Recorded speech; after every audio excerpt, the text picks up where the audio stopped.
What's up, guys? How's everyone doing today? Hopefully, you're doing well. It is Thursday, June 11th at 9 a.m. here in Sydney, Australia. We're getting close now. We have a lot of stuff happening right in front of us. We have boxing in less than 24 hours. We have a big weekend of boxing ahead. There's a lot of cards. We're going to go over the odds today. We're going to look at all the books. I know I woke up this morning with a bunch of messages about method of victories, a lot of questions about some fights, some obscure fights that I may or may not have on our book. So we'll go over that. All the JSB insiders, the either on Patreon or YouTube. There's 6 tickets that are live, 3 boxing, 3 UFC. So we'll also talk about the UFC today, the big White House card. There's 7 fights on that card. We have our dog of the week on that card. There's a triple. And then I think I might have done one other one. So we'll take a look at all the tickets that are live. I'm still waiting for odds to drop and props to drop so I could create, we're going to still, a moonshot parlay. I just need odds. And then I've given you a short parlay. I'm still kind of looking to see if there's a dog to play. We have a little bit of time. I have put a parlay up for the Eye of the Tiger, which goes down tomorrow. And I heard that props have opened, so we'll go over that. First and foremost, I want to thank everybody for all the new subscribers. Our YouTube is growing. Our Discord is growing. We're approaching 525 JSB insiders in the Discord. That link that's on the screen right now, I'm going to keep that pinned.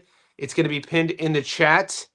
It's a couple bucks a month. You can either join on YouTube to become a JSB insider or on Patreon. Whichever way you join, that gives you access to our world famous professional betting academy. It's not just the Discord has grown in such a way since August. In August, it was just join the Discord. These are my picks. Since August, we're going on 10 months. August will be our 1-year anniversary. We'll be 1 year old. It's become a betting community. We have betting sharps in all of our pro sports, and I'm going to show you guys what that looks like. This morning, I had 3 separate inquests about, Johnny, what's the Discord like? How do I gain access? So I figure I'm going to take a couple minutes to show you guys. So I'm going to join the Discord. If you're watching this, I'm going to this video on my playlist. The link is on my channel, and it's also going to be pinned in the live chat if you're watching this live. So this is the Discord. I'm going to show you a little behind the scenes. I'll remove my head real quick.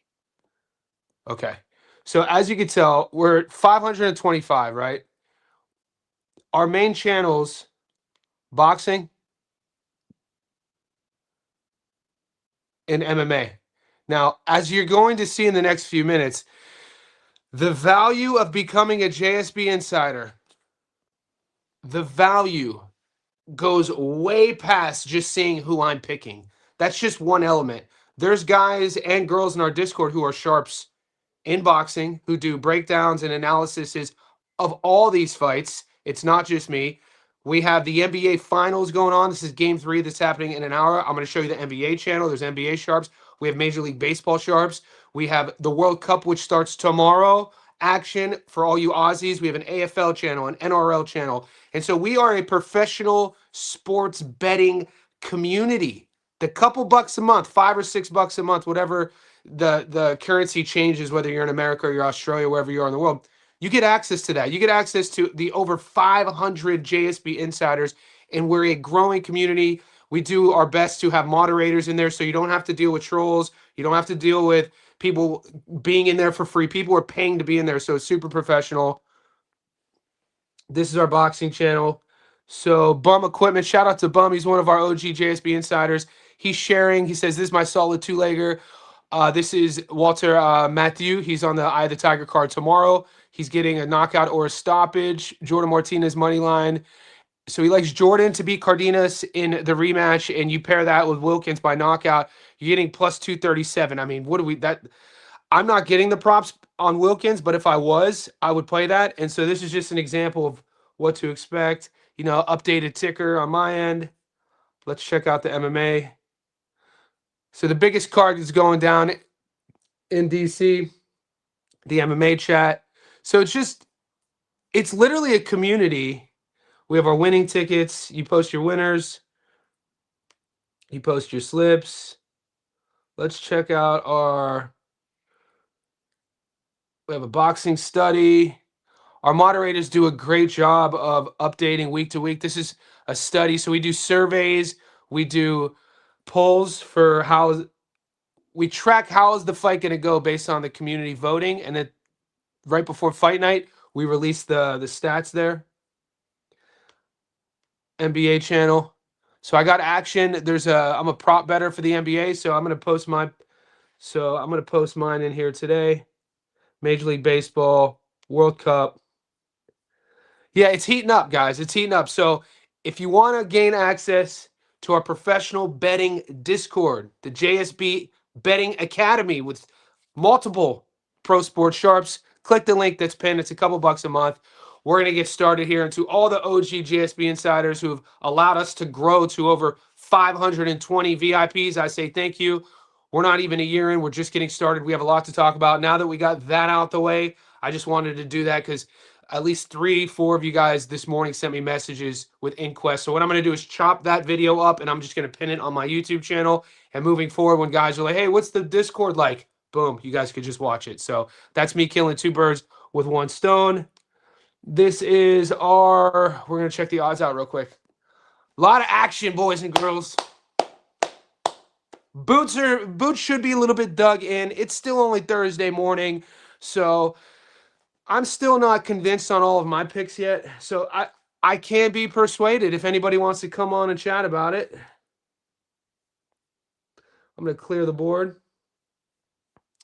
Yesterday on the live, we did put together a double. We did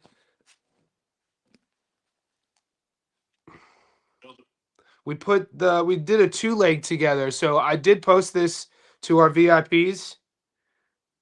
We took Cardenas and Martinez. So Arturo Popaga versus Jordan Martinez, the rematch. I took that fight to go the distance at $1.42. Let's see if the odds are still paying.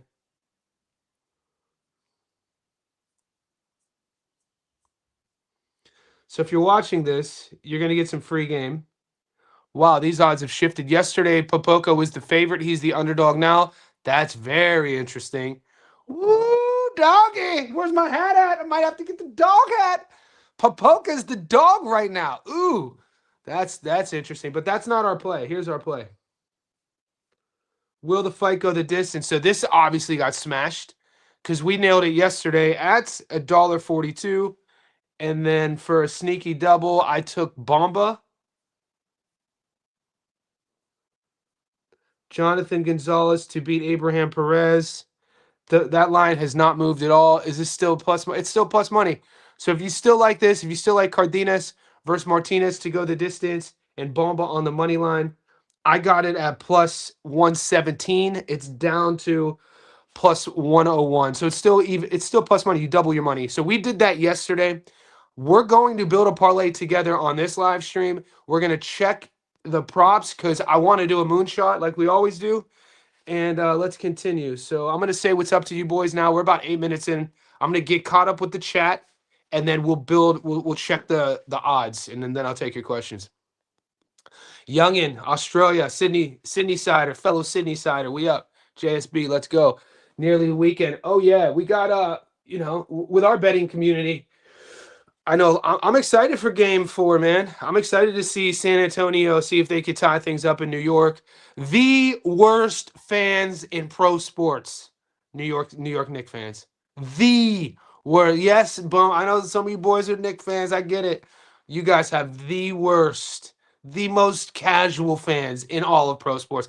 I hope with everything in me you do not win a championship. I've done little seances. I've sprinkled little powders and dusts. I've created little crucifixes all around my house outside. If you see it from a helicopter view, you'll see the New York Knicks with X's and seashells crossed out. I went a little too far. Can I have your thoughts on Evelyn Bermudez? And not yet, Cody, because that's not on my books. Well, you know what, Cody? I gotta do your due. You ask how thou shalt receive. Let me see. I don't know if I'm getting this fight. Evelyn Bermudez. Well, there you go. Cody asks and thou shalt receive. Okay. Ask me tomorrow, and then I'll have some info for you. Let's move on. Youngin. Floyd Coaching, what's up, buddy? And that's usually the play over the last 6 months on the channel. I think a lot of us have been playing along with fighters that we've seen active. We're understanding what promotions mean. We're understanding what A sides mean. We know what the Texas Commission means with Texas fighters. You know when Gabby Fedora fights, you're looking for the knockout. Mehmet Unal is one of these guys. Now, I'm pretty sure I'm not getting the props, but I'll have a look. I think he's in there with a guy. He's a massive favorite, but he's in there with one of these guys that's super durable. Kongola. Okay, so the props have dropped. $1.34. When I was looking at Kongola's tape, give me 1 second.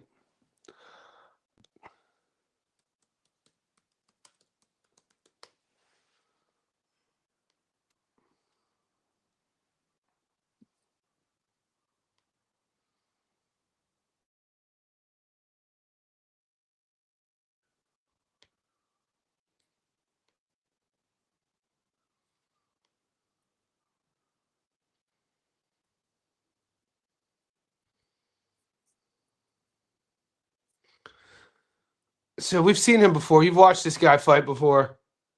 He's not that big. He's not that big, and he's kind of old. 38 years old now, 18-3.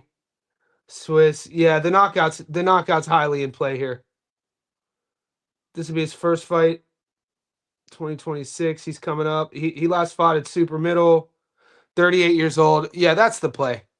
So they're still not matching Anu up that tough. $1.34. I mean, decent parlay piece. It's always fun. This is the first of me learning that our props have opened up for Eye of the Tiger. So last weekend, if you were playing along, we did a 4-leg Eye of the Tiger knockout prop parlay, and it was paying plus 600, and the first 3 hit, and we were looking like we were in good shape. And then the Albert Ramirez fight took place. So something that I've learned, and that knockout prop parlay for me, I usually have a rule of I never put more than 2 knockouts, unless it's a moonshot parlay. I never put more than 2 knockouts on one prop, on one parlay. I got greedy last week. So let's see. Let's see if they're giving us all the other fights.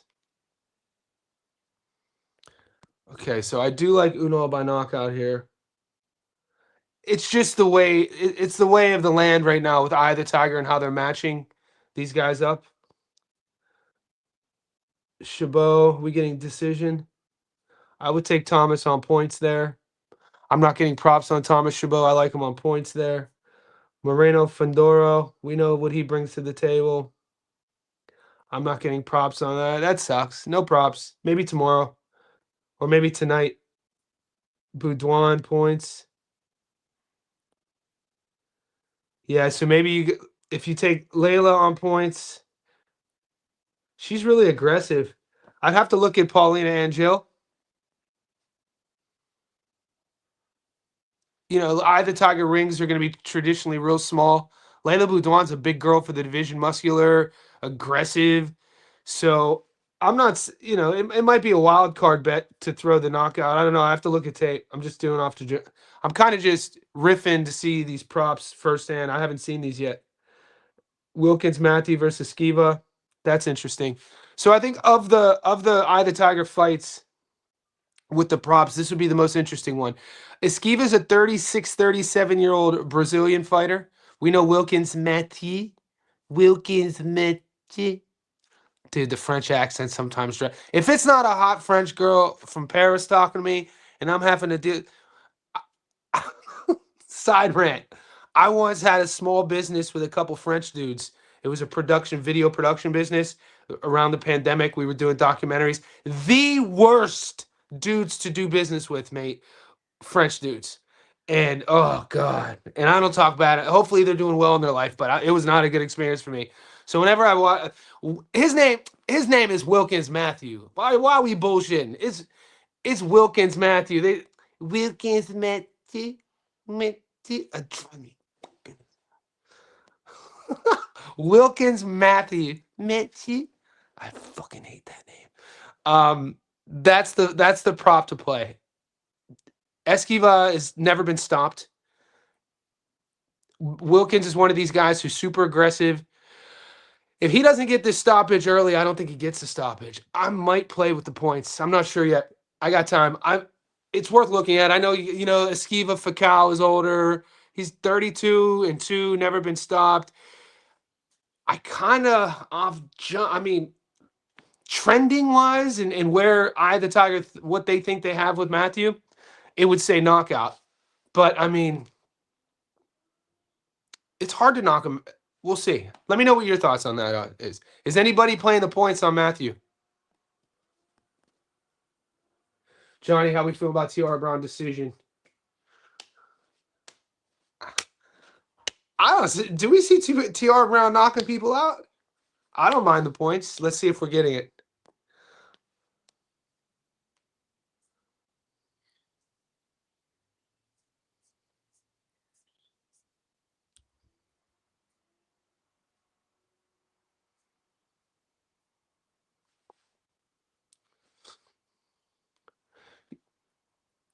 Oh man, you guys! I woke up with all the props. I went to bed with no props. Now I'm waking up with all the props.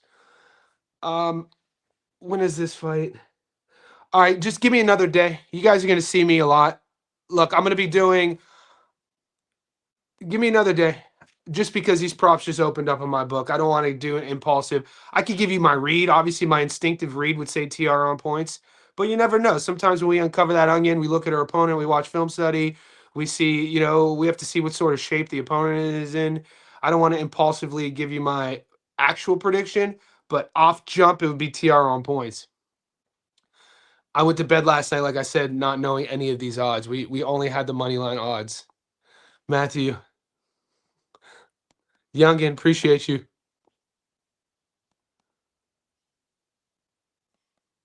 What did you say the other day on Thomas Chabot? We talked about Chabot, right? They're both of these guys. San Pedro will make it rough, and that's about it. Yeah, Chabot's the A side. Chabot's the eye of the tiger. Pick the A side. I got Chabot on a sneaky half unit. Full transparency, I have Chabot on a half unit short parlay that I gave the boys. I put together a 5-legger. 4 of the 5 pieces are eye of the tiger A sides. The other 5th piece is Auntie Alif. And so it's a plus money short parlay, 5-leg, half unit, get us in the win column. So I have small action on Chabot.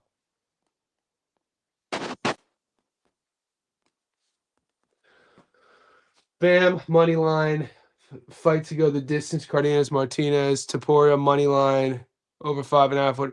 Yeah, so Rodrigo, why even play the Bam money line fight? Like it based on odds. Why even put it? We talked about this yesterday. If you guys play crypto, my crypto app, if ever I'm trading,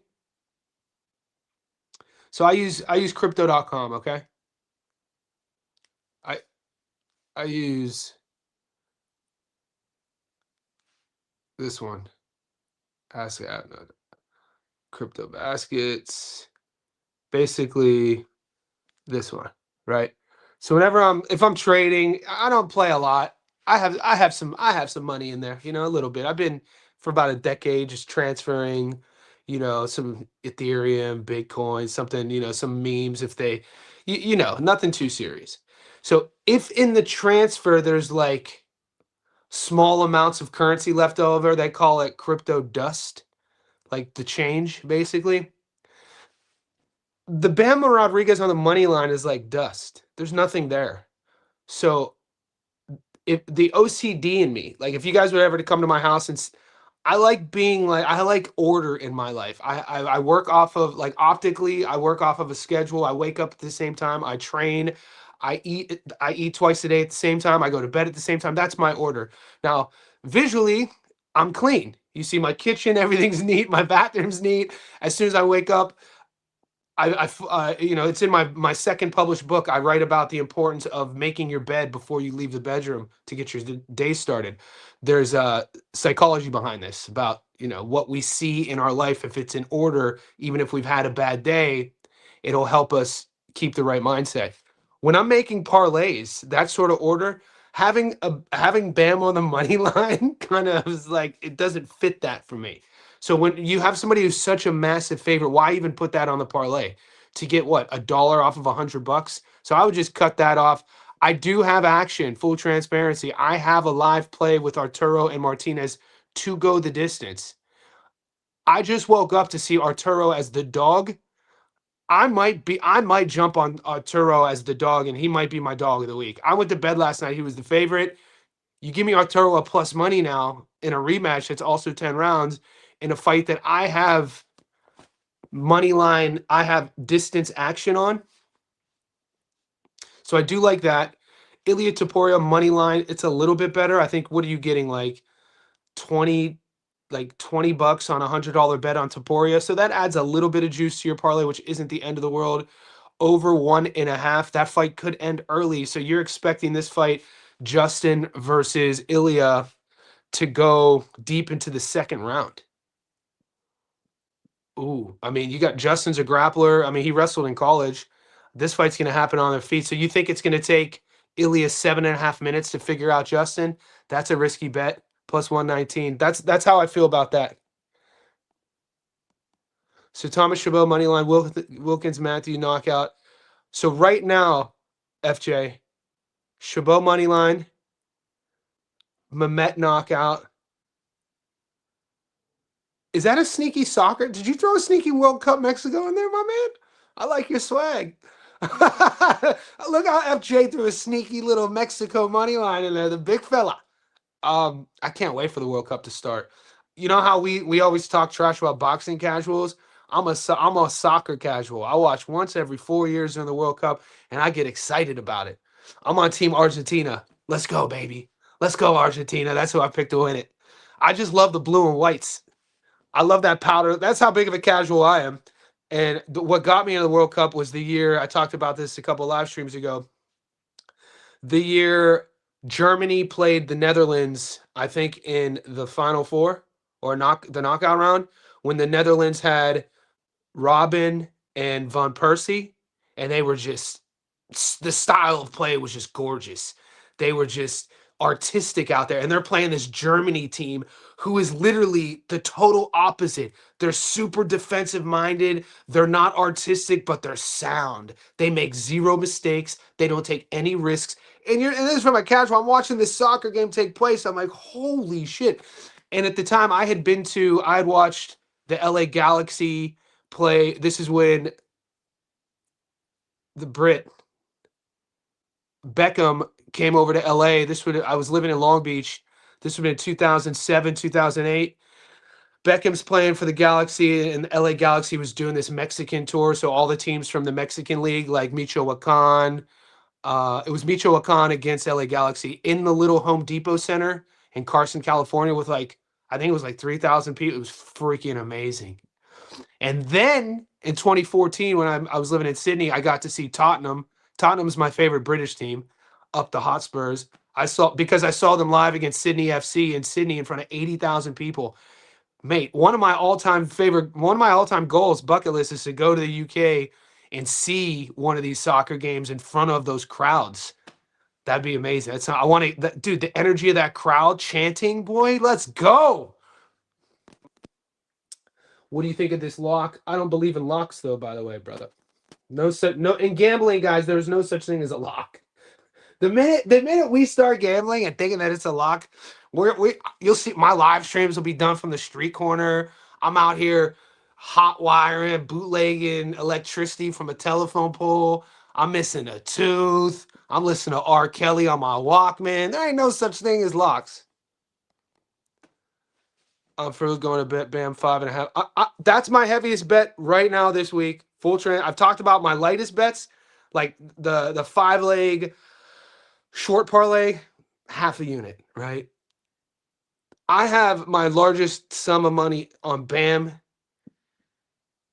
and Antonio to go over 5.5. I think a lot of people are disrespecting Antonio.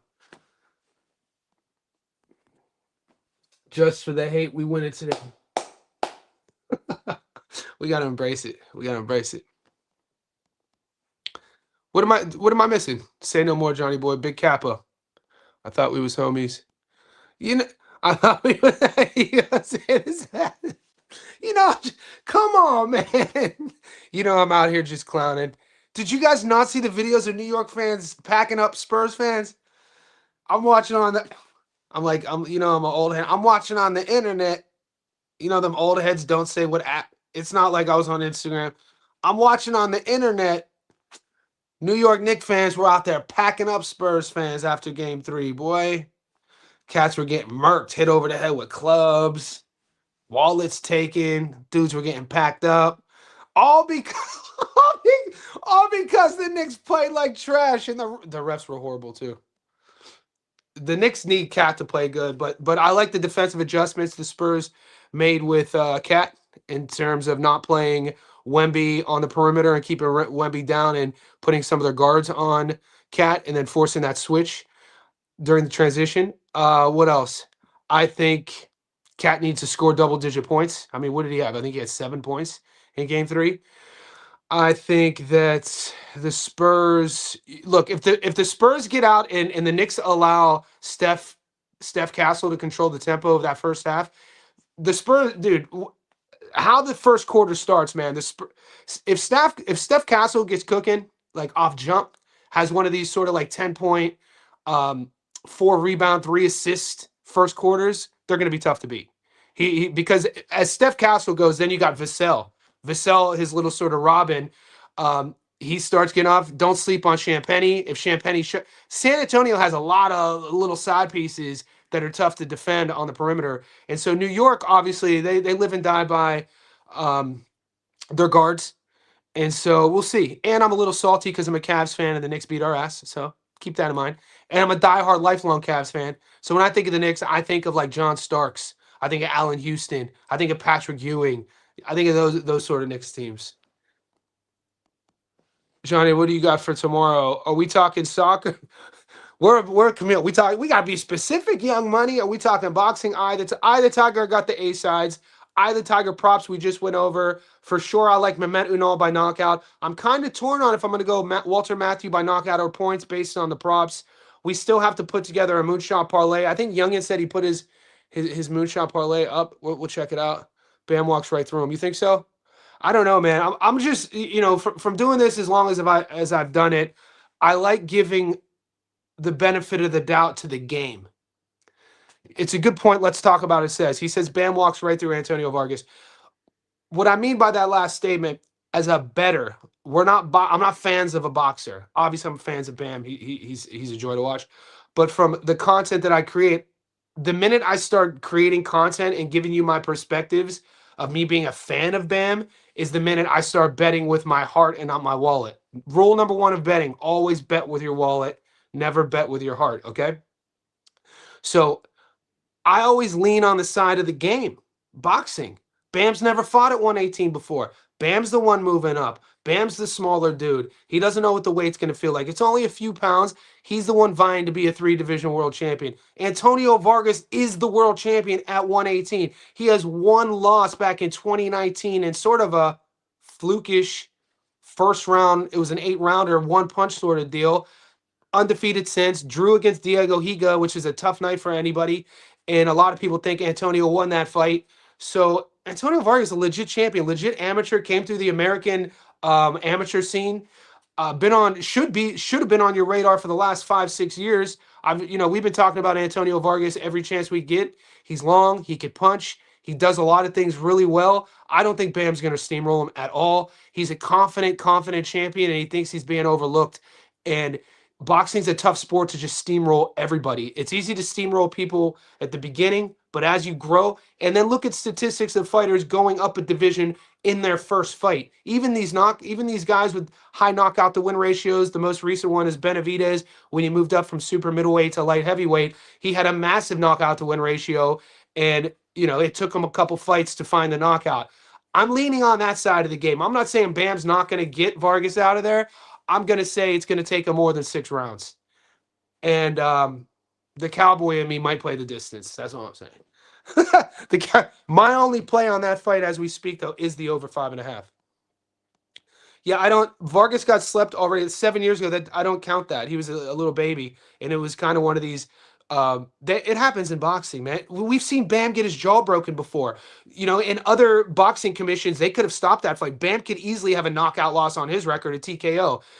In other commissions, the doctor comes in, they check the jaw, they do the jaw test, they see he can't bite. Oh, they wave it up. That could have been a stoppage. We've seen Bam dropped before, have to pick himself up. So what I'm saying is, it's not like we're watching it. And Bam came up from 108. You know, he's a small dude. So it's not like we're talking about some indestructible force who's invincible, who's never been touched before, who's never lost a round before. Yeah, he's fun. His name, Jesse Rodriguez. This isn't, you know, I'm always hesitant for, 26-year-old to herald them as the greatest thing of all time. He has a fight on his hands. Antonio Vargas is a legit champion. Mehmet Uno opponent got knocked out. He's considerably. Yeah, we looked into that. Mehmet knockout, I'm signing off on. Mehmet Uno opponent been stopped before. Yeah, I agree. John McGanna. I feel bad for my Knicks fans. Hopefully, you guys know if you're new to the channel, it's all love. I'm clowning. I grew up in a town where, in a time period where we clown each other. So I'm always clowning. We up. Let's go. Can you dive into Martinez versus Cardenas? Just rewatch the first fight. Jordan won. Yeah, Jordan did win that fight easy. He got off to a hot start. He dropped Popoka early. Now, he was a 6-1 underdog in that fight. When I watched the first fight, I know you might not have been an insider at the time, but we streamed it in our Discord. The two things that I remember the most about that first fight was the crowd. It was like, holy shit. I couldn't remember off the top of jump that a 6-1 dog as the B-side in a fight had the crowd. The crowd was feral for Jordan Martinez against Cardenas. It was crazy. And that was from the walkouts. We were like, oh, what is this? And then the second thing was his hand speed. I was like, holy shit, dude, this kid thinks that he's going to win. Now, as that fight started, going into the mid to later rounds, the first fight was a 10-rounder, ended in a draw. Martinez dropped him early. I did feel that Cardenas started off slow. And I think from like the 6th round onwards, he was figuring out the speed and the timing, and he was having better success. I do agree with you. I feel Jordan won that first fight. Now, going into the second fight, the only action I have on this fight is the distance. I got it at $1.44. I went to bed last night. Cardenas was the favorite. Now he's the underdog. That changes a lot of things from a betting perspective, because what do we always do? Our goal is to find value.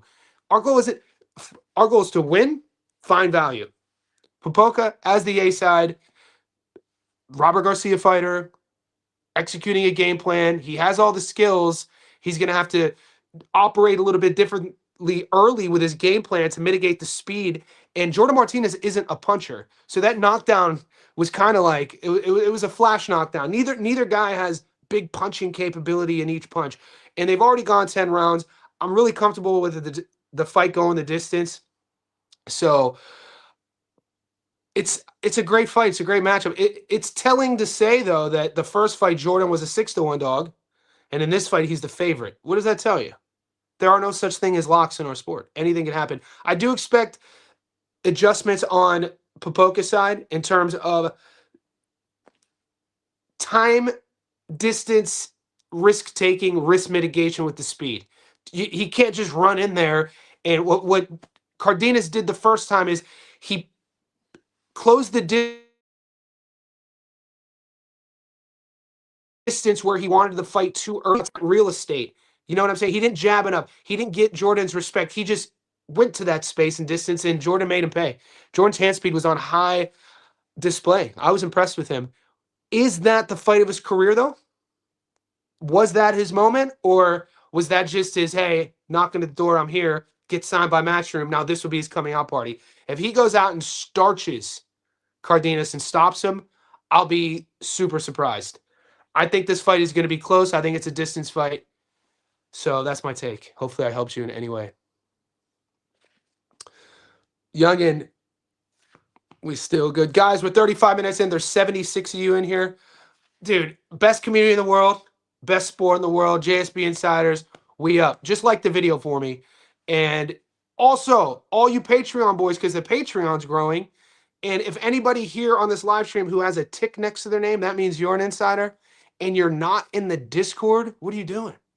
Anybody on Patreon who has my picks, and anybody on YouTube who has a tick, you should be in our Discord. You paid access to be in the Discord. Send me an email. I'll send you the Discord link. My boy Danny. What's up, Danny Roja? Hear me out. Gone decision. Roofie by knockout, guys. Let's go. Dude, I'm not mad at it. Look, Danny Roja, my guy, one of our newest. I think you became an insider a couple weeks ago. It's hard to keep track of all you savages. But I think you joined on Patreon. That's why you don't have the tick by your name. I don't have action right now on Gane versus Chama. But my take on Gane versus Chama is that I think Gane's footwork and his mobility is going to be a big problem that Chama is going to have to solve. The boys in the Discord, there's some of the boys. I'm going to give a shout out to my boy Kiza. Kiza's been saying for about a year that Chama is the greatest combat sports athlete of all time. I initially thought he was trolling. And then over this last 12 months of him being an insider and us revisiting what he did in his kickboxing career and us revisiting of him already winning world titles in middleweight and then light heavyweight. And if he wins one in a third division, it changes everything. And I was like, oh shit, he might be onto something. Style, not too complex, but sometimes it's what I always tell my clients who I'm teaching the fundamentals of boxing. I coach people who have never thrown a punch before, and I teach them how to box. And I always say what I'm about to say about Pereira's style. I always say this about boxing. Boxing's complexity lies in how simple everything is. That's what makes it a really, really tough sport to master, and technically a really tough sport to execute. Because on paper, there's not it's simplicity of you only have two arms to punch with. But in those two arms, you have punch combinations, you have crosses, you have straights, you have uppercuts, and then with our body positioning, you have feints, you have slips, you have foot feints, you have foot. So in its simplicity is what makes it complex. With Chama, in his simplicity of everybody knows what he wants to do. He's going to give you both shoulders. He's going to throw those awkward leg kicks, and he just has lightning in his hands. So very simple on paper, but complex to negate. So I'm thinking it's that style versus Gane. And the one thing I've always said about Gane is sometimes, on paper, shiny toy, he's like a super athlete, super mobile, great feet. I mean, we've seen in the past, whenever you're the hammer your entire career and then you're forced to be the nail, do you really want to be there? Questions will be answered. I currently don't have action on that fight yet, but I'm waiting. My underdog of the week so far is Mean Garcia. I think Steve Garcia, where he's trending, I've watched him since the regional. I've seen him get stopped on the, Steve Garcia is a kid in his early 20s who got beat by Ricky Tercios, in one of these regional leagues. And Diego Lopez is a kid who I watched get stopped in the regionals, regional MMA as well. It was either LFA or one of these other, offshoot UFC Fight Pass organizations after he came from Brazil and he started training in Mexico. So Diego Lopez is a kid who gives you everything in there. He doesn't have the highest fight IQ. He's pretty solid all around. I just like Garcia's boxing. I like his length. I like his size. I like his power. I like it might sound odd. I really like the connection he has with his corner and his dad. It's almost like when you're watching him operate, he's the controller. It's a video game, and there's something to be said about that. His style, very specific. You know what Mean Garcia wants to do. Can you stop it? And so that's my upset of the week. I got Garcia at plus 142. I think the odds really haven't moved that much. So I don't mind this at all. And I do have Ruffy on the money line against Chandler. And Chandler, Mr. Low Fight IQ himself. I brought up Chandler yesterday on the chat. Every time I think about Michael Chandler, I laugh. Because the guy, from a preparation standpoint, nobody's outworking Michael Chandler in the gym. I'm friends with his strength and conditioning coach for years, Dr. Corey Peacock. Shout out to the OG Black Zillions down in South Florida. No one's outworking him, but you could fight his ego. It's like, who has the bigger dick contest? This is how you fight Michael Chandler. And Roofy's going to... Roofy's a tough task. Jonathan Gonzalez got stopped by Berlanga. Different guy. Way different guy. Are you talking about Bomba? Bomba fights at 100 and... I think you're talking about a different guy.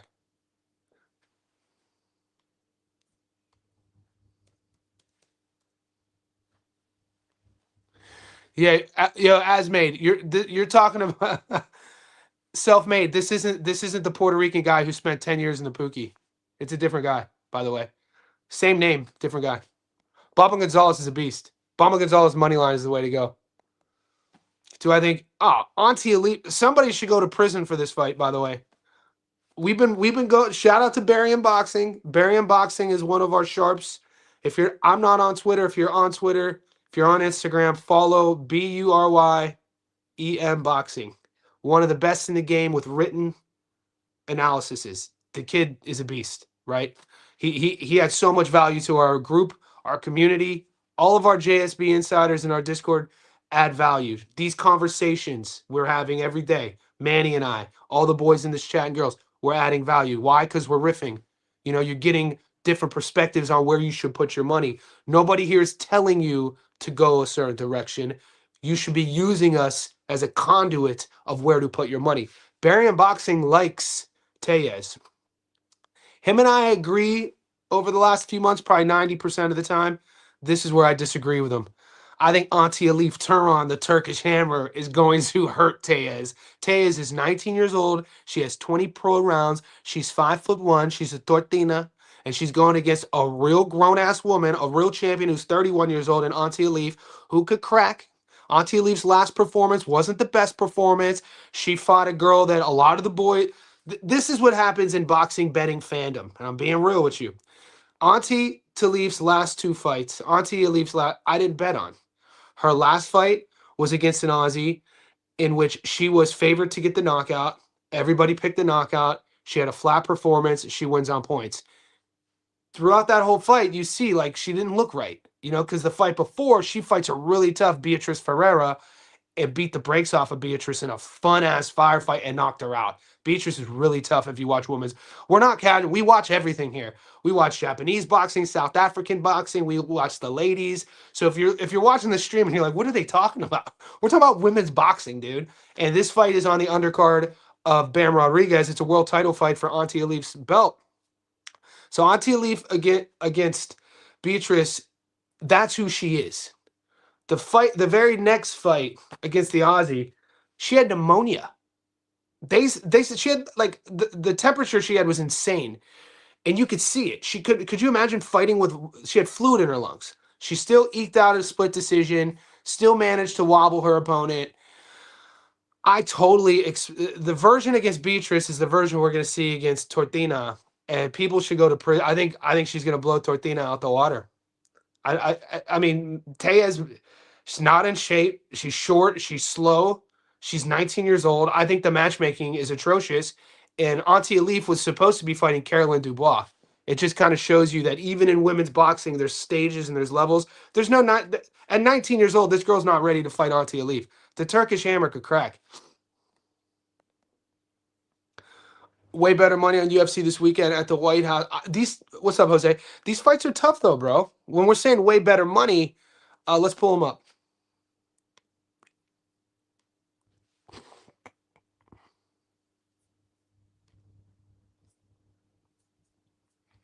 I think there's great money in boxing this week, then, brother. The UFC, there's only 7 fights. All UFC cards will either have 12 or 13. This is a special one. There's only 7. So the matchmaking is tough, bro. All right, so I'm going to give you who I got, the action I have. So the insiders.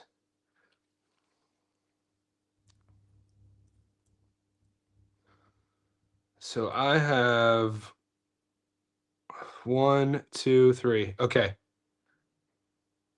So I did a UFC knockout double.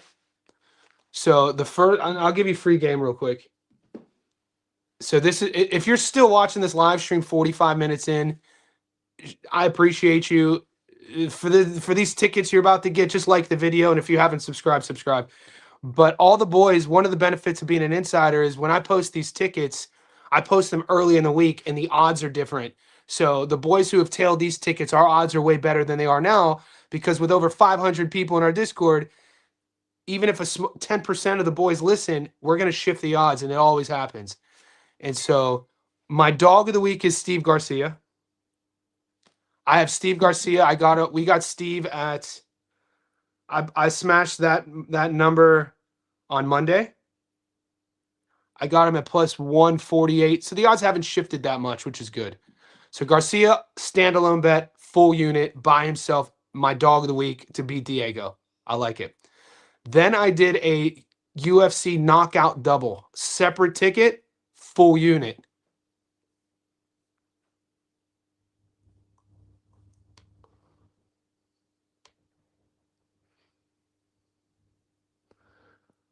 I took Ilya by knockout at $1.48.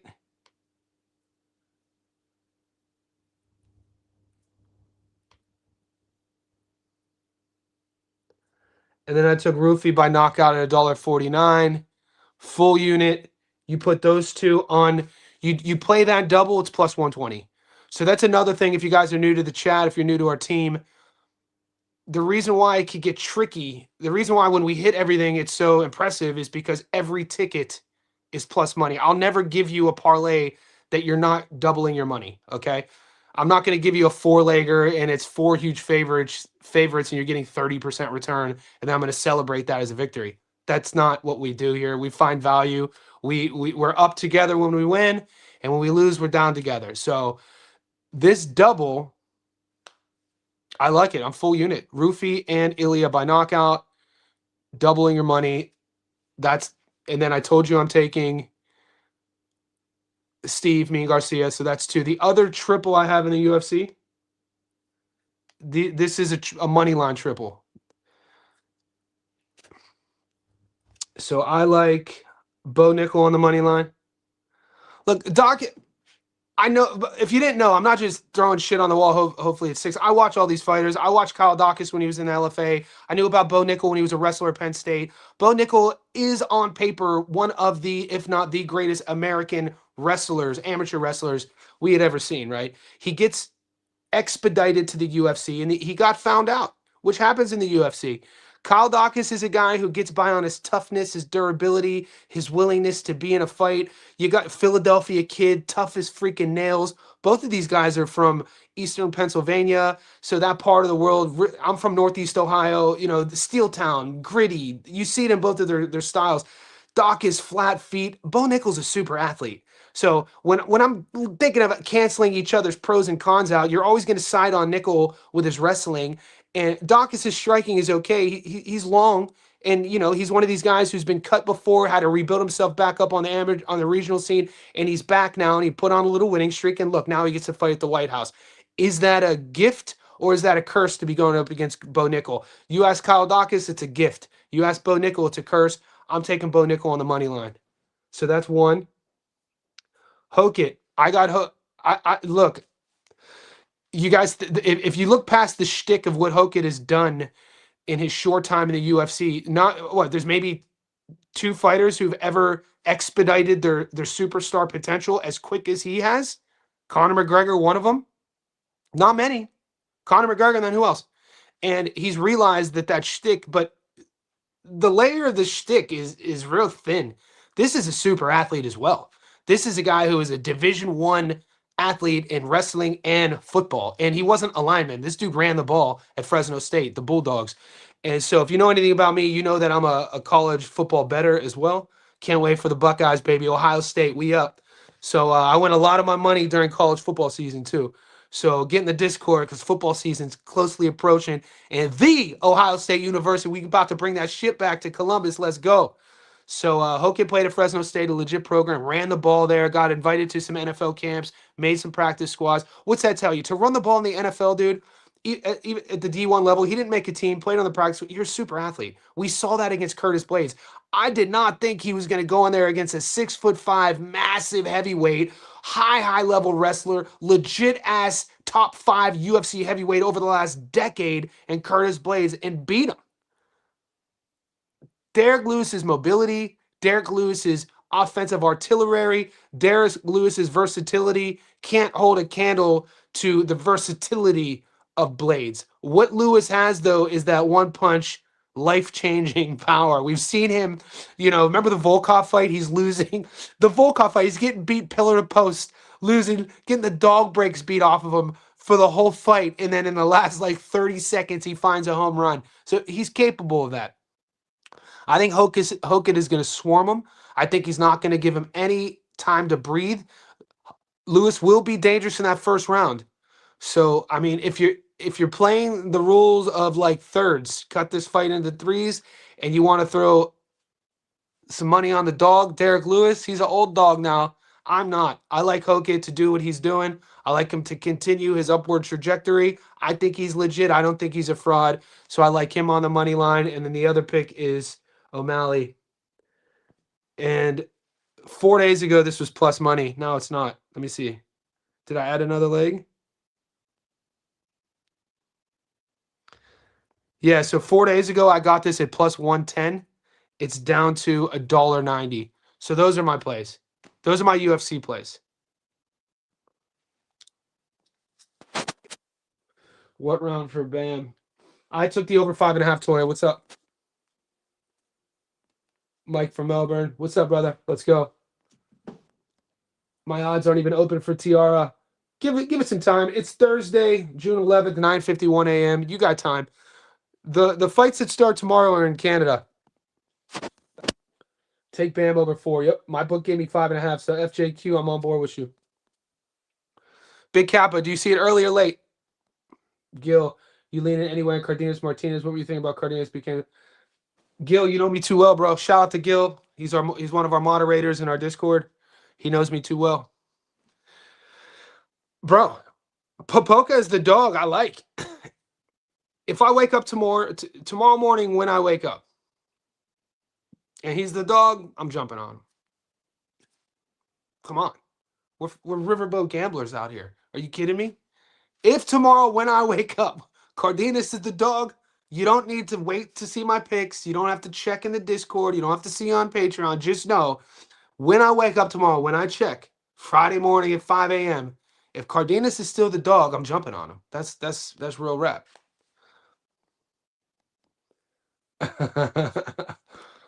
I remember the World Cup when Zinedine headbutted someone. Yeah. World Cup slaps on the download, dude. People like I grew up in a neighborhood. I mean, I grew up in Youngstown, Ohio in the 90s. I'm not look, this isn't supposed to, it's gonna sound super controversial. It's a sign of how ignorant I was as a kid and how limited of resources Youngstown, Ohio had in the 90s when I was coming up. But I never saw a guy play soccer. Like, I didn't know boys played soccer. I thought only girls played soccer. So I had this weird misconception that only the gays played soccer. This is when I'm 9 years old, 10 years old, because I grew up 40 minutes from the Canton Football Hall of Fame. Every boy, you're born with a football, American football. So I always had, and obviously I was wrong. I had this weird misconception that soccer was like a soft sport because I wasn't anything we don't know, we don't understand. And then when I went to college, I went my first year at the University of Pittsburgh, and there was a soccer team, and I was like, oh. And then I went to a Cleveland Crunch game. Cleveland had a team called the Cleveland Crunch. I was like, oh. And then it was when I moved to LA and I started really getting into soccer. I was like, soccer slaps. I was like, these guys, dude, soccer slaps for sure, man. It's one of my favorite sports to watch at a high level. I'm not going to sit there and watch, Sinaloa play Michoacan, but I'll watch like Tottenham play Manchester. I always want to go see a Tottenham game. I'll definitely watch the World Cup, the crowds. So yeah. Johnny ain't gonna laugh to see the Knicks fans, Andy. This is what I'm talking about, dude. This is what I'm talking about. Go on your Instagram, go on the web. The Knicks fans were out there packing Spurs fans up. All because the Spurs won game 3. Now, granted, I don't care, and I've been, I'm trained boxer, old head. I'll throw these hands. Anybody could get it. Cue Adrian Broner. I don't care if I'm at the Garden and I'm with like my 4 closest mates who are all savages. One's a black belt, one's a champion boxer, one's a judoka. We're all savages like my friends are. And we're cheering for the Spurs, you got to kind of make that decision and be like, should we probably take the Spurs jersey off, leave and just wear the beater. You know, it's like you kind of know what you get yourself in New York. You kind of have to have your social setting awareness with you in life. You can't just be walking around. So, but to watch some Knicks fans, them cats were getting packed up, jumped, cats getting hit in the head with bottles, dudes getting put on video, cats were screaming "World Star." Like, I ain't about to be on a World Star video getting packed up because I got a Spurs jersey on. I think he meant over one and a half an O'Malley fight. Yeah, striker. Um, shout out. I mean, shout out to Amon Zahabi, man. Amon Zahabi might not be a household name, but this guy, the little brother of Faraz Zahabi, grew up in the shadows of one of the greatest MMA coaches and one of the best MMA gyms of the last 25 years, if not ever, TriStar. TriStar is the gym that produced George St. Pierre, Rory McDonald. A lot of fighters will go up there, Montreal, stand up. And for the longest time, Amon Zahabi was basically Faraz's little brother. And it wasn't, I think it was the fight that put him on the radar. He loses one, and then I think didn't he beat Hickson Gracie's son? Did he beat Hickson Gracie's son? I think he beat Hickson's son. And then you started seeing who he really was. You said, oh, this is a long striker with a high fight IQ. He could grapple. Obviously, he's going to have a grappling pedigree and jiu-jitsu pedigree coming from TriStar. But he's a pretty decent long striker. Now, at 38 years old now, that's his game against basically a higher level, what he does really well in O'Malley. I think it's a fun fight. Risky parlay, Thomas Chabot money line, Wilkins Matthew knockout, Mamet knockout, Mexico money line, Cordina. I love slipping the Mexico money line. It just brings a smile to my face because I know we got savages around the house. Cardenas, bam, over. Let's go. Ooh, you guys asked me about Elias Montoya Terrazza yesterday. Give me till tomorrow. So there's 2 fights. I'll have better info for you tomorrow. The Bermudez versus Sorio fight, and then the Elias Montoya Terrazza fight. You guys asked me about that yesterday. I didn't get to it. We'll get to it tomorrow. Spurs money line. Let Big Capo. What's crack-a-lacking? My moonshots are posted in the Discord.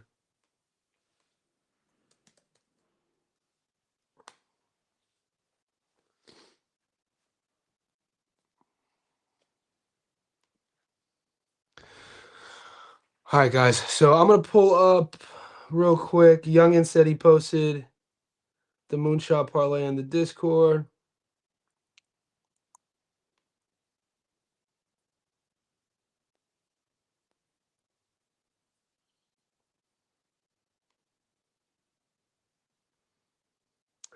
My man Youngin is a little beast, boy. Look at this.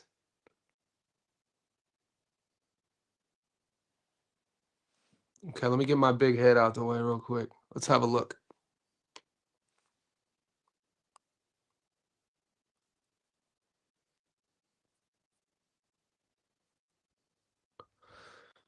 They're kind of tough to see because they're so small.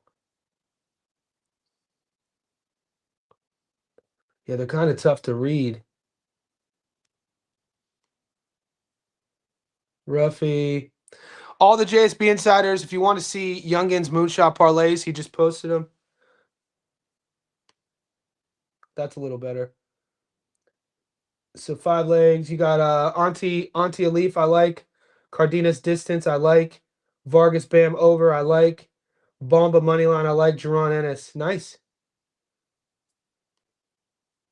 Yeah, for some reason these long look at these long joints are crazy. Yeah, these are gonna be tough to zoom in for me. So, like I said, this is a little better. This is a plus 800. Bam by knockout, Rufy by knockout, Taporia by knockout, Ennis by knockout, Della by knockout, AJ by knockout. Dude, plus 8. Dude, that's that little long-term knockout parlay. I ain't mad at that at all.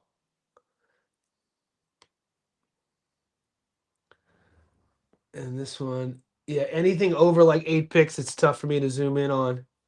But guys, if you're in the Discord, go check out Youngin's picks. Youngin has a really nice one working. It's like what? 2 months in, and it pays like 200 to 1. You just need a few things. So Youngin's kind of bread and butter is putting together these joints. We were playing catch up this week. We ain't playing catch up. We ain't playing. Don't let that narrative swing. We lost a split decision. You know what really messed us up? People think it was Lover, but we only had Lover on one ticket. The guy we had on 2 tickets, who fried 2 of our tickets, who was on the Lover, was Lewis Neary. Lewis Neary fucked us up. Sorry, Mom, for cussing. So Lewis Neary not only doesn't get the knockout, he gets starched. Lover loses a split decision, which I'll live with in a 50-50 fight. The UFC fight screwed us, so that's 3. And then the other loss was Albert Ramirez not getting the knockout. And then Josh Padley not getting the knockout. So it's not, those were my losses, right? We did hit a 10, only in our world, we hit a freaking 10 leg plus 300 long parlay no one talks about. That's why I love our squad. We fucking hit the last ticket to come home was a 10 legger. What are we doing? Right? Gets no love. The 10 leg, no mention. Nope. Because we were cocky and we were arrogant and we were coming off the heels of hitting a 490 to 1 ticket the week before and played Josh Padley by now. Why would you? Somebody in my car, you guys know how to rile me up, man. I don't give a shit about my wins. I care about these losses, boy. Why would you pick? Why would you take Josh Padley by knockout? I'm like, bitch, here's exactly why I would take Josh Padley by knockout. 5 of his last 7 wins came by way of knockout. Aqib, 2 out of his last 3 fights, he got cuts, bloody noses, his face gets touched up. 3, it's in the UK, and we get those random ref stoppages, these joints. So on the heels of hitting 7 for 7 tickets the week before, why not do a little sprinkle on the plus 500 for the Padley knock? And then when it doesn't hit, I can't believe you picked him by knockout. What was you seeing? Did you not listen to the live streams all week? So we live and we live. I don't think we're playing catch up. I don't look at it that way. I just think if we had a couple little balls fall inbounds this way and not go the other way, we'd have been all right. We'd have been all right. Julius, my God. Julius, we got a lot of love for our live we did. If you guys didn't check me and Julius, we did a live stream 2 days ago. Check it out. He broke down all these reads. Julius is a JSB insider sharp. If you guys know you can ask questions in our Discord as well. It's not just me. This dude's a beast. Over 8.5, Matthew Uno. Julius, do you think Matthew gets the knockout? Does anybody think Matthew gets the knockout, or does he win on points? Rudy. I kind of think Bam by decision. Yes. You know I'm on. I don't have action, Bam on points. But you know you could talk me into being a cowboy. You know you could talk me into being a cowboy. We've seen it. When it does, what was the other one I got? I can't believe this is 2 weeks. This was 3 weeks ago. What was the fight? I can't believe you picked Mimi Haruta by knockout at plus 600. Bitch, it's plus 600. What do you mean? You can't believe Do you not know what that means? That any fight is plus 600? That's called a sprinkle. That's called if you up, you could afford to sprinkle. I think people are sleeping on Antonio Vargas, man. This isn't just a gimme fight. This is a kid in his prime. This is a kid who could punch. This is a kid who's a world champion. This is a kid who has one little blemish on his record. Highly touted amateur. Been around it his whole life. You find footage of him with all the top American fighters for years, dating back to the amateurs. Vargas is a good fighter, man. And people are acting like Bam is indestructible. We watched Bam get dropped before. We've watched Bam get his jaw broken before. So we know he's picked himself back up. He's the smaller guy, man. He started at what, 108? And then he won a title at 12, won a title at 15. This fight's at 18, first fight at 18. I mean, there is a play. There is a logical lean for Bam on points. There is. And when we're looking at guys, nothing in boxing is a gimme. To say that a guy who's as small as Bam is just a lock to just roll up to 18 and just steamroll a champion. And Bam isn't your traditional aggressive puncher. He's kind of a master in there. He likes painting pictures. So I really like the over 5.5.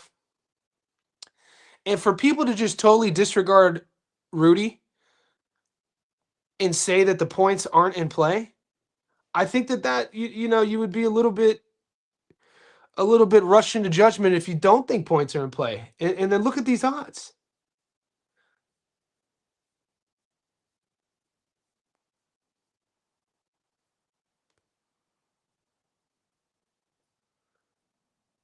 Bro, I don't hate it. I don't hate the points play. Got to be honest with you. Johnny, I know it's just an exhibition, but you heard anything about Mayweather Zambitas? The first thing I heard about Mayweather Zambitas, I posted something 3 months ago. I thought it was fake. And then 2 days ago on my story on Instagram, I shared it. I was like, what the hell? I mean, I don't know. Shout out to Zambitas. My gut tells me Bam over 8.5 on Bam. Might take that. What's up, Danny Roja? Yeah, over 8.5, you're definitely getting plus money, right?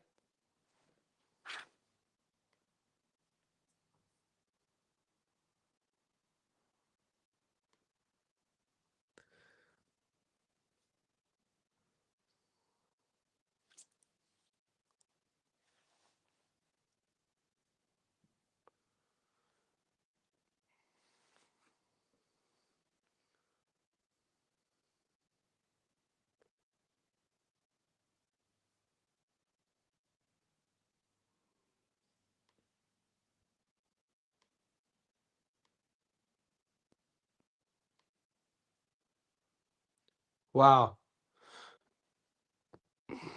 Bam not going the distance. Yeah, that's what everybody thinks. Bam's punch. Yeah, Bam's footwork, accuracy. He's fun. He's one of the like tune in. He's one of the most fun fighters to watch. But Antonio Vargas is going to be there, man. I got Martinez by knockout. Ooh.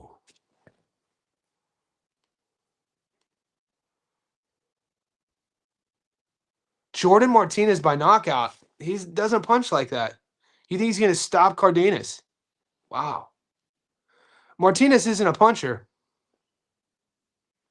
That's the one that that's the biggest thing about him. If he had a little bit of power,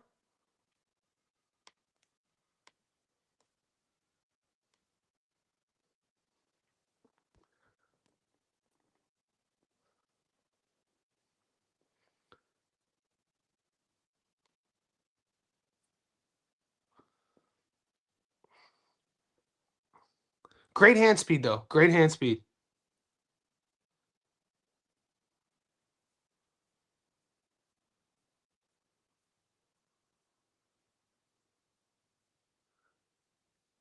Come on, dude.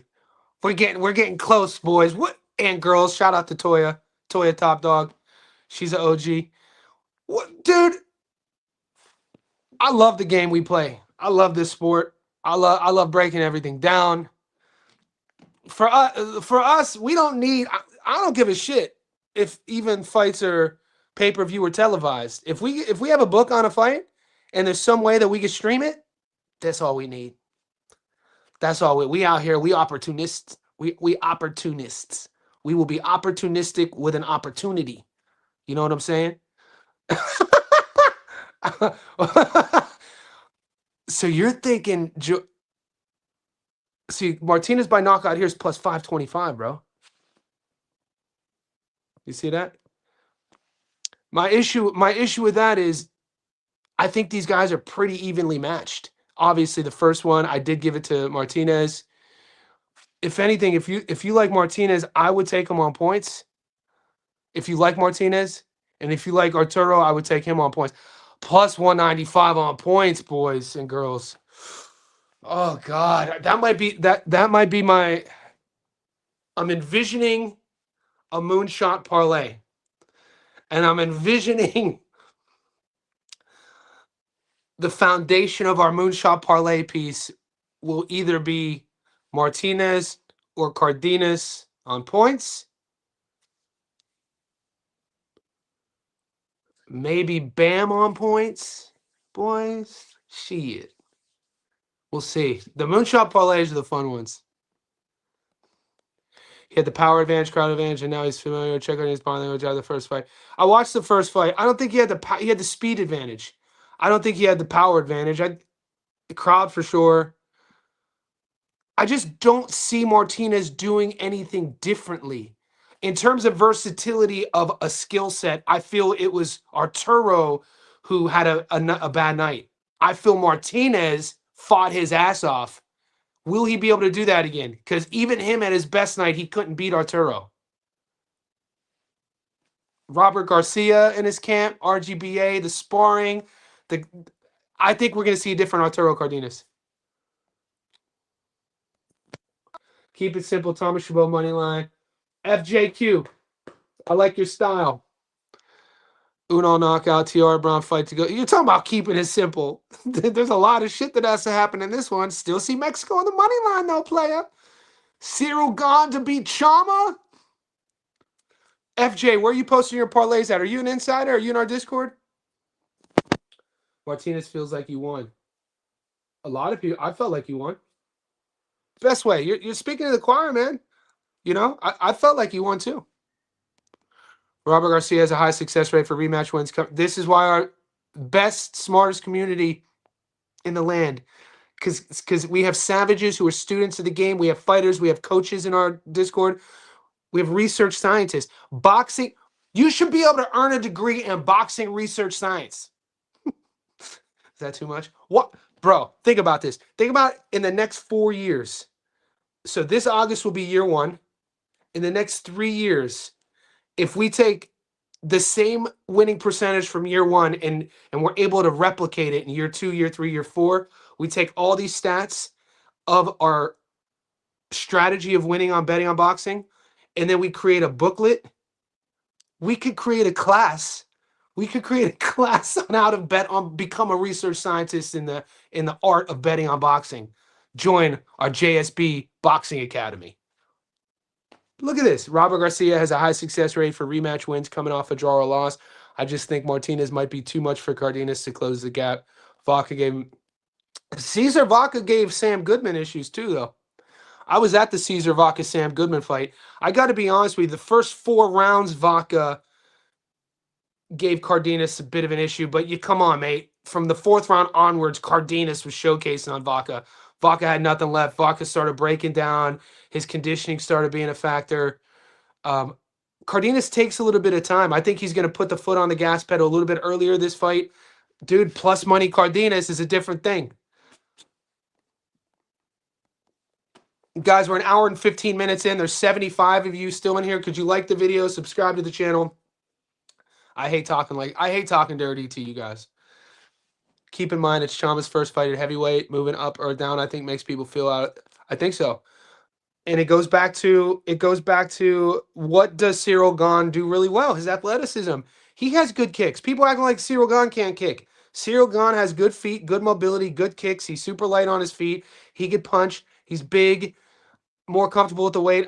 I don't have a play yet. That's why in my 3 UFC tickets, you didn't hear me say anything on this fight yet. I'm still kind of torn. Danny Roja, word up. Appreciate you. We love you too here, man. The channel is an outcome of the boys and girls. Our channel and our group is an outcome of our community, man. This is what we do here. We out here savages. Martinez had an injured rib and still was he injured? I didn't know this. GMS put on the elect.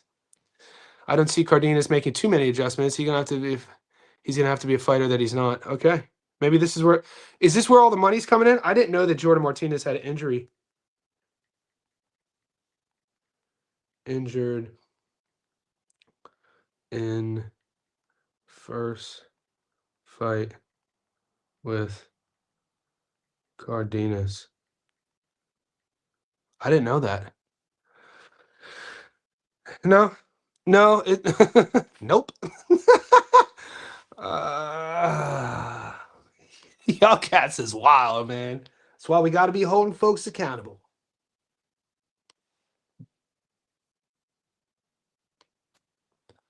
Y'all cats is crazy. GMS is my boy too.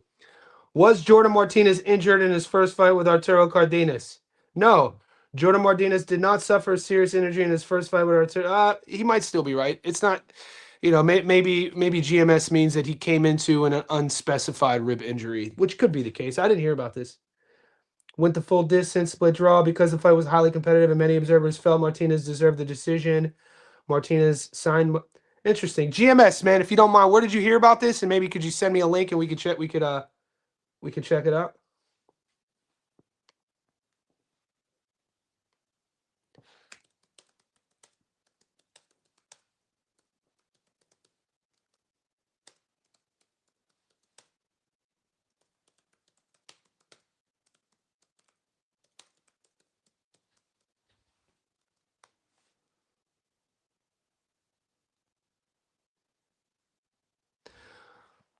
Arturo Cardenas versus Jordan Martinez is a highly anticipated, closely contested rematch with no definite favorite, though betting odds give Cardenas a slight edge. The winner of this match is a toss-up. Both fighters evenly matched, possessing strong fan followings. Cardenas, the defending WBC champion, trains under RGBA, known for his relentless pressure, strong finisher. Yeah, it says later round. So I do have to push back. He can make adjustments. The adjustments that Cardenas is going to have to make is he's going to have to put the foot on the gas earlier. He's going to have to manage his gas tank and be a little less conservative with it. We've seen Arturo Cardenas look great. When he looks great, he looks great. Great body punching, accurate puncher, aggressive volume. In the fights that we've seen a little bit of chinks in the armor, I think it might be a psychological issue in terms of, do I have the gas tank to keep this pressure on for 10 rounds? Now, he's getting more and more 10 rounders under his belt. This fight is also at 10 rounds. He went 10 with this kid already. I think the pressure could cause Jordan Martinez issues. I really do. And I think that we're going to see a little bit more output from Cardenas early on, since he knows what to expect. He knows that he got knocked down early, but it wasn't like a vicious knockdown. It was more of like a timing speed sort of thing. And Cardenas, that's another adjustment. He'll know how to deal with that speed this time around. He was kind of, it would be fair to say that he was kind of caught off guard. I don't think that's out of the realm of possibility, speaking to drastically about it. He's fighting a guy, doesn't 6-1 dog. Yeah, the kid came out the gates like a soldier. The kid was like, I'm not a 6-1 dog. This is my home. I'm about to piss on the fire hydrant. And he went out and fought his ass off. Will he be able to do that again? Will we see a higher version of Cardenas? I'm just saying it's a close fight. Bro, I'm a riverboat gambler. You give me Cardenas at plus money, boy. We out here eating. I got a healthy Martinez by stoppage. What are we talking about? A healthy? What injury? Please share with me. You guys are holding out information on your boy. I hold nothing out on you fools. I'll be sharing insider information, voice memos. I share information when the source says, please don't share this information. I'm like, you ain't in my Discord and these boys about to hear. But I share everything with y'all. Y'all don't share nothing with me. Who's injured? What is your source? I never heard anything about this. Y'all cast is crazy. Or you just painting narratives for your bet. Because we don't do all that. Crazy. O'Malley knockout. Bam 7-12. Ilya money line. Under 2.5 is my moonshot. Bro, Noah in the house. Look at value here. If you guys were hesitant, if you're out there and you're getting a little itchy about, I don't know where to put my money, I got these cheeseburgers. Look, my man Noah is giving you free money. O'Malley knockout. Let's go. Bam 7-12. The Bam 7-12, it plays in on my over 5.5. Ilya money line, love it. Have action on it. And under 2.5. I think so, man. I don't think it'll take Ilya 7.5 minutes to get Gaethje out of there. Unless anything could happen, Gaethje could go. All of a sudden, Gaethje could turn into collegiate wrestler Gaethje and shoot for a double and catch Ilya off guard. Ilya will be, feet planted, and then all of a sudden you have 5 minutes on the ground. I don't know. This is MMA. It's the risk, but I like it, Noah, especially with those odds. Sean O'Malley. I knew he was. He was talking about the John FJ. If you're new to the channel, or maybe you just have a different name, I broke down the Berlanga Jonathan Gonzalez. Jonathan Gonzalez is a Puerto Rican guy who had like a record of 18-0. He had a decent. He was being pushed by Top Rank in like 2013, and then he disappeared. I guess he got sent to the Pookie. He got sent upstate for a decade. Served a little demo, a little dime. Got out. Berlanga was like, "Hey, what's up, homie? Let me give you a bag if you agree to get knocked out here in the first round in front of our people. You gonna do that for me?" He's like, "Yeah, man, I'll do that for you." And then we up. Different guy. That's not Bamba. I like Pereira over Gone. What's up, Brendan? I'll never bet against. Tough to bet against him. No, nice moonshot. I agree. No, I know the guy Moreno is fighting on it. No, I know the guy Moreno is fighting on Eye of the Tiger. Garcia by decision plus 400. Tea's promoter. Tea's promoter should go to prison. Tea's gonna get beat up. Little Tortina. Chama. He's in the house. Bama over 7.5. Great live, brother. Great brand. Appreciate you guys. We're an hour and 20 minutes in. There's still 60 in here. I'm trying to get caught up with the chat. How do you think Garcia wins? I'm tempted to play him on points. Steve Garcia, UFC. I got him on the money line. He's a puncher, though. He's a puncher. And Diego's going to give him that fight. Diego's a very proud fighter. Sometimes that IQ doesn't work for him. Dude, everything I've heard from sparring partners, people train with Steve, he got bricks in his hands. Nickel can't strike, though. Yeah, I don't think. I mean, his striking is better than saying he can't strike. We talked about this yesterday, FJ. I put this is in my notes. Rodriguez versus Montoya. Tomorrow. We'll talk about this. So we have 2 fights we're talking about tomorrow because I don't want to I'm not a guy who guesses. I'm not going to just sit here and guess. And if I was guessing, you would call me on it. You would know if I was bullshitting you. I'm not a good liar. That's why I suck at poker. I don't have a poker face. So Eva Bermudez Osorio is a fight that you guys are going to ask me tomorrow about. And then Adrian Rodriguez versus Montoya. I did peep my eye into that fight. Rodriguez is the A side there. He seems like he has the shine to it. Montoya, there's a couple fights on his resume that I want to watch. He's not a total wash. So, and I think the odds suggest that too. Both guys are at similar stages of their career. They're both trying to climb the ladder of like going from prospect contention. So we'll see. O'Malley by knockout. It could happen. He's a sharpshooter. Both guys are going to be striking. Do you see Michael Chandler beating it? No. I don't see Chandler beating Ruffy. I got Ruffy stopping Chandler. Thank you, youngin. We never watched soccer in the 90s. Yeah, it just wasn't a thing, Captain Crunch, let's go. Cleveland Crunch, come on now. Arsenal, best team in the world. We up. Love their jerseys. Arsenal swag is the best too. For the moonshot. I don't hate Bam on points. You guys are gonna clown me. These are guys, moonshot parlays are whatever your betting guys are telling you, whatever locks are. I don't believe in locks. I don't think there's ever a lock. Nothing.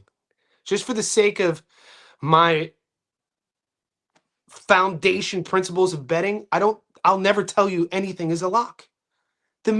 How many guys have told you something was a lock and then they lost? Their credibility, that you want to lose your credibility instantly? I'm growing the afro out though, boys and girls. There's no such thing as a lock.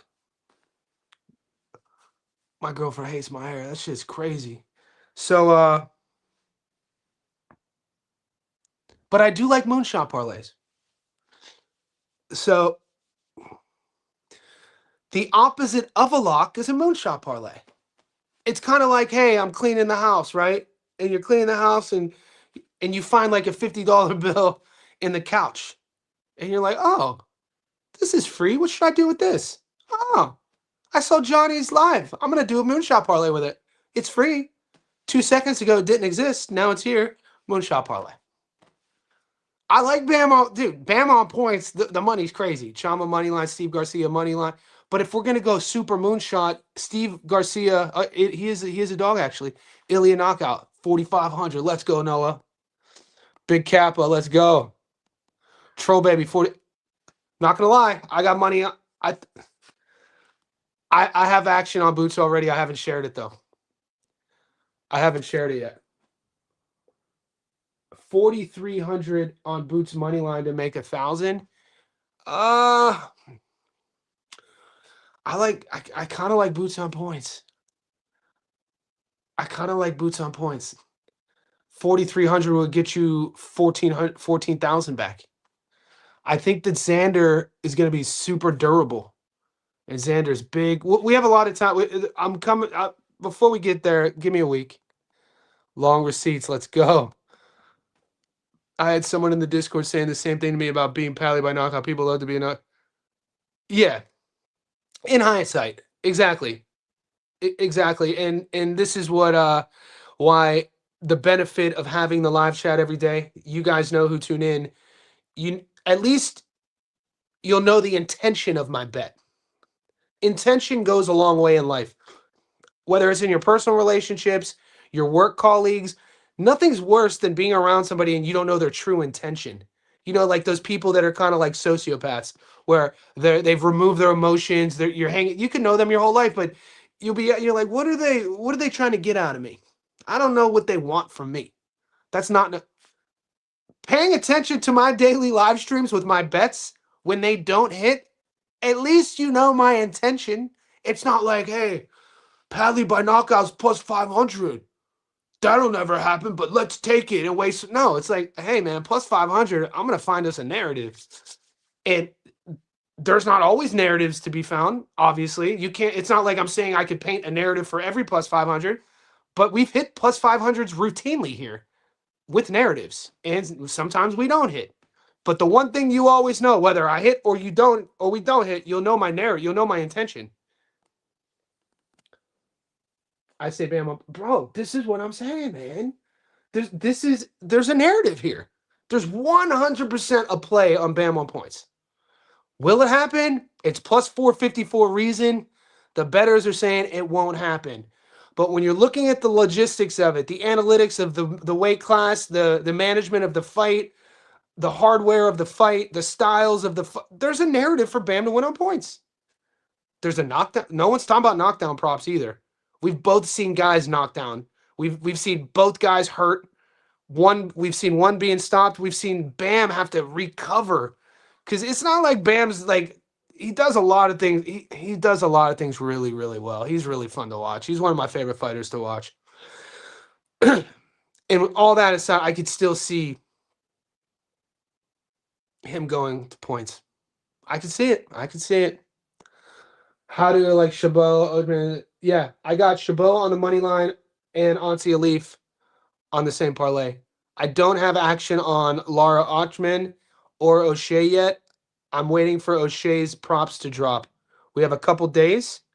Tomorrow, though, is the Eye of the Tiger card. So if you want to get on the Chabot, I would like the A side. You guys, an A side on an Eye of the Tiger card has not lost since December, the second week of December. Alexander Gaumont versus Helseni Ramadan. Okay? Does this make any sense to you guys? Are you following along? Because I know you are. What promotional company is the GOAT of A-side boxing? This would be I'm gonna start giving the boys pop quizzes. We're gonna start doing, and we're gonna catch everyone up to date on why we are fans of boxing and not fans of boxers. We are boxing bettors and gamblers. We're not purveyors of the ethics of matchmaking. We are men and women who take our hard-earned money to find edges on daily, weekly boxing matches. The GOAT of A-side promotional matchmaking is Top Rank. In a close, surging second. And they're going to remain a second because they're newer. Of A-side promotional decisions is Eye of the Tiger. Last week, perfect example, Albert Ramirez versus Lerone Richards. The last time an A-side lost, you pretty much have to knock an A-side out on an Eye of the Tiger to lose your bet, was Alexander Gaumont It was either end of November of 2025 or first week of December of 2025 when he fought a guy named Helseni Ramadan. That was the last time. There's been at least 10 cards since then. So keep that in mind. Shabot is the A side. Troll Baby, your channel is growing more and more. Appreciate you, Troll Baby. Our team is growing. Vaca, yeah, Vaca broke down, but the short time Vaca had that speed, he did. I yeah. I sprinkled Vaca at plus 400. So I'm not like, just so you guys know, you guys will see me over the years bet on certain fighters and then not bet. So the last thing you'll ever be able to call me is a casual or a fanboy of a guy. You've seen me bet against and bet for the same fighters. I've bet against Cardenas before. I thought Cardenas lost to Jordan in the first fight. I thought Vaca was up maybe 2-1, maybe 3-1 going into the fifth. 2-2 for sure going to the fifth, and then he just started slowing down. And then you started seeing Cardenas, what he does really, really well, why there is hype on him, why people put a lot of attention in Arturo Cardenas, his body punching, his punch accuracy, his placement. He does have a tendency to want things at his own pace. And that's where Jordan Martinez. And so one of the boys, to tip my hat to one of the boys in the comment section a little bit ago, they said that there's nothing that Cardenas could do to make an adjustment on the pace and speed of Jordan. I kind of agree and disagree. What he's saying there is kind of agreeing with me on Cardenas is at his best when he's getting things his way, meaning tempo, pace. Jordan didn't let him get things his way rounds 1 through 6. As Jordan started slowing down, things were going better for Cardenas. He was coming on. He was winning more of the exchanges. So what does that tell you? Invest in the body early. Jab to get in. Don't come in naked. I would cut the ring in half. I would meet, you got to meet Jordan in the middle. Turn him. I want to see him turn Jordan Martinez. Not every guy, this is what makes Bam special. A lot of times the punches that hurt us the most are the ones we don't see. How does that happen? Well, when you turn your opponent and you out-angle your opponent, you throw a punch on the change. Bam does that exceptionally well. I want to see more of that. I expect my fighters to do that. Cardenas should be a guy to do that. Why are you so confident in Bomba? He already has 4 losses while Perez is undefeated in some amateur background. Bomba lost me money in the last fight. I bet against Bomba in the last fight. I like where he's at. We talked about this on the live stream 2 days ago. I felt the time had already come to fade Bomba, and it burned me, and it wasn't. And we brought Julius on. We talked a little bit about it. He still feels Bomba has some left in the tank. I think his pedigree and experience is enough to beat this kid. I'll show you.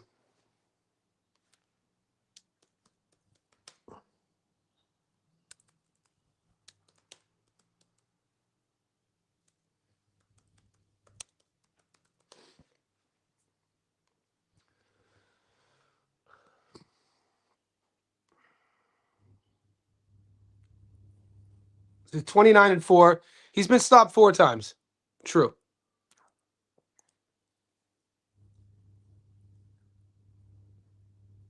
The Yankee Rivera fight, he got stops against Alsquaga. No shame in that. Alsquaga's a goddamn animal. He was undefeated for, when did he get stopped? 2024. He was undefeated for 5 years. So he gets stopped. If you go all the way back to the beginning, been a pro for a while. He gets stopped there. 1, 2. Second time against Alvarez in 16. So if you start in 2020 against Alvarez, and you kind of say, all right, he's fighting at 107 pounds here. If you start his career 6 years ago, what have you done for me lately? We always have to say that when we're talking about these fighters. What is his most recent version of himself? Well, since 2020, he's 1, 2, 3, 4, 5, 6, 7. He's 7-1. He has that 1 loss to Alsquaga.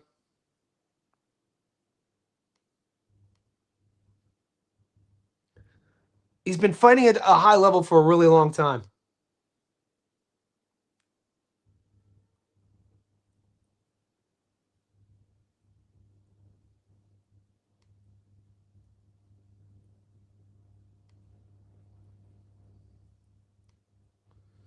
This is going to drive me insane. BoxRec always drives me insane. Look, my screen's moving. I'm trying to click, and it's like a ghost in my laptop is moving it. I'm trying to click, moving it. Click, moving it. I'm not even that's not even my hand doing that. Look at Abraham Perez's link going red and dark. I'm not doing that.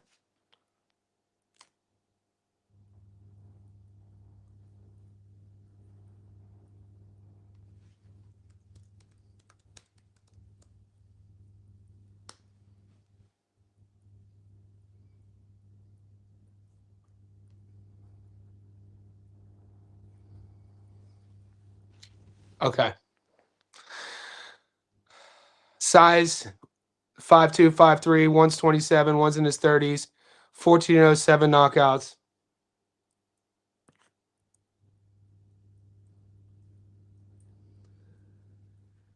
The kid has never fought a 12-rounder before, okay? What does that tell you? He's fought a 10-rounder. Having never fought a 12-rounder shows me that, you know, he's in the stepping up area of his career. Who's he beating? Domingo fought in New Mexico, won a unanimous decision, won every round. Herrera, 10-3, won every round. And then not much. Not a lot. I'm pretty sure this fight's at 108. Where's this fight going down at?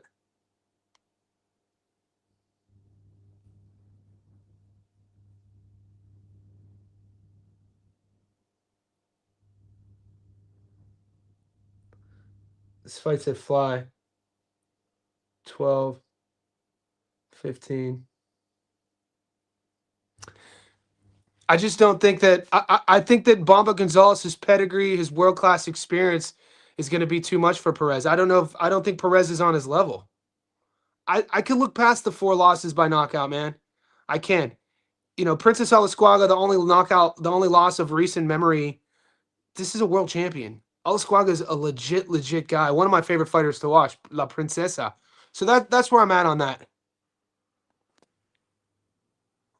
Jordan talking about the rib injury. I'm thinking TR gets a stoppage. Guys, we're an hour and 40 minutes in, and there's 50 of you in here. I say thank you. Like the video. Subscribe. It's 10:38. I'm checking. Has the game started? The game starts in 3 minutes, so I'm going to lock it up here shortly. I had distance for that fight because I'm a little shaky on anything else. It's okay. Big Kappa. Are we talking about Kappa two-stepping? 2 of my best friends in college were Kappas. Miami of Ohio. I went to Pitt. They went to Miami of Ohio. And then one went to Bowling Green. I'm sorry, Martinez by stoppage was plus 550 KO. Yeah, that's right. You want it? Cardenas. So which way you going, best way? Yes. Yes. Hell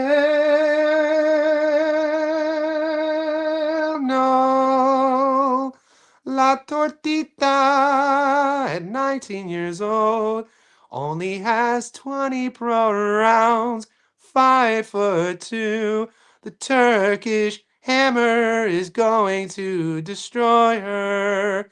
Illegal matchmaking Tortina. Tellez is in trouble in this fight. Too much too soon. I've got Hoskin. I'm not getting that fight. Oh, hook it. Yep. Derek can hold out that king on the same payday. I have Sugar by knockout. I'm less confident on. Great. This is why we play the game, Mike. Mike from Melbourne. Mike from Melb's in the house. That's why we play the game. For tomorrow, Uno knockout. Yep, Matthew knockout. If you're greedy, Uno.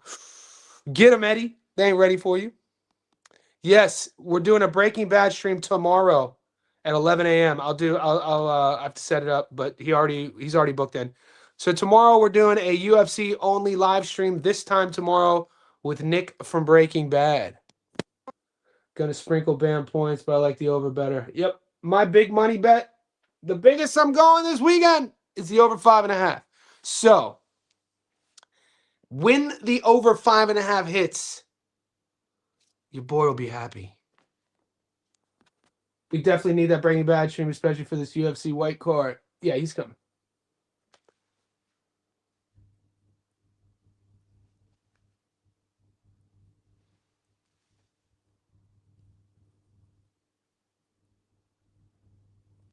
Tomorrow, boys. You know I listen.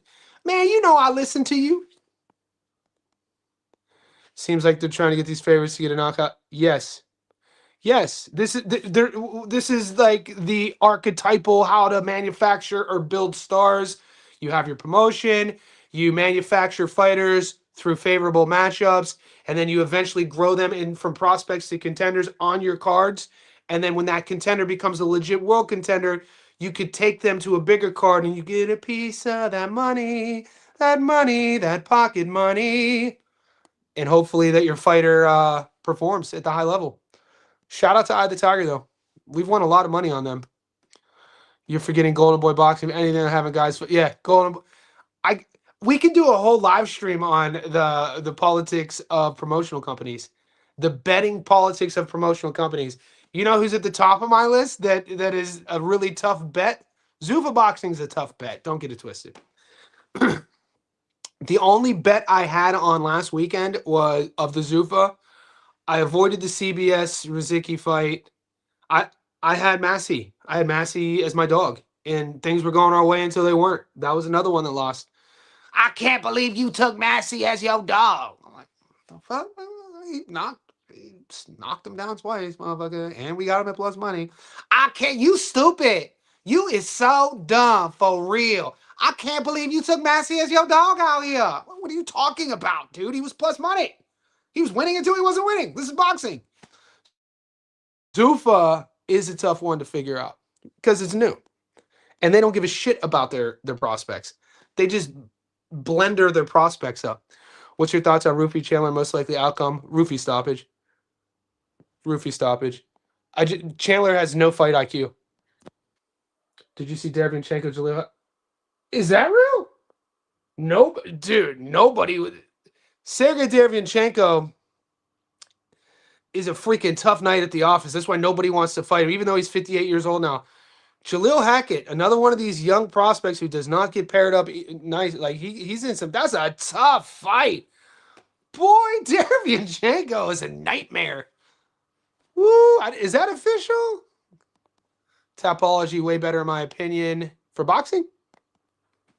I've been telling you to use Brave browser. All ads are blocked. Brave. I'm a slow. Eventually I'll move on. Rudy, Brave browser.